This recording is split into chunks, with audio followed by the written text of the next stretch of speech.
दिवस 14वा. वर्कला ते पुवार.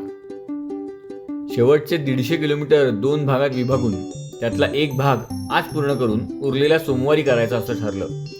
आजची 70 किलोमीटरची सफर होती, जी सकाळी 7:30ला सुरुवात केली. आज वर्कला गावातून बाहेर पडतानाच थोडे चढ उतार लागले. बऱ्याच दिवसांचा चढ उतार आल्याने मजा वाटत होती.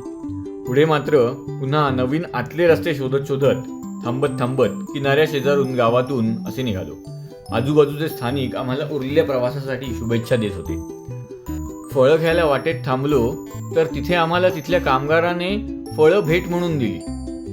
उन्ह खूप त्रास देत होती. थोड्या अंतरावर छोटे छोटे थांबे घेऊन पुढे निघत होतो. आजचं अंतर तसं किरकोळ असल्यामुळे अंतराकडे फार लक्ष जात नव्हतं. पण पुढे कोवलम बीचला जाण्याच्या नादात थोड्या वेगळ्याच ठिकाणी गेलो तर पुन्हा मागे आलो.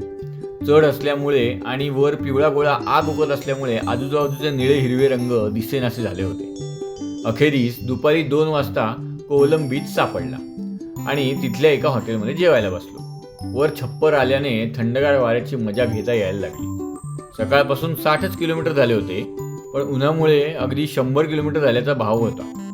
दुपारच्या रणरणत्या उन्हात पुढे न जाता थोडा वेळ अजून विश्रांती घेतली, थोडी पडी मारली आणि मग 4 वाजता शेवटचे 15 किलोमीटर पार पाडायला सुरुवात केली. आदिमालथुरा गावापर्यंत कोकणासारखे चढ उतार मिळायला लागले, पण मग नंतर 6-7 किलोमीटर सरळ होते. चांगलं हॉटेल शोधत असताना संध्याकाळी 5:30 वाजता वेव विला नावाचे एक प्रशस्त हॉटेल मिळाले. हॉटेलमधून नजारा देखील अगदी विलोभनीय होता. इथे 2 दिवस घालवावे लागणार होते ना, कारण त्यामुळे आम्हाला चांगल्या व्ह्यूचं हॉटेल हवं होतं.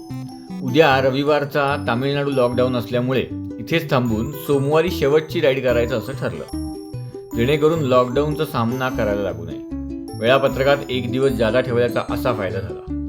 उद्याचा दिवस कोरडा काढावा लागणार, संयमाची कसोटी पार पाडावी लागणार. हेही करू हसत हसत. आली देवाजीच्या मना तिथे कोणाचेही चाले ना.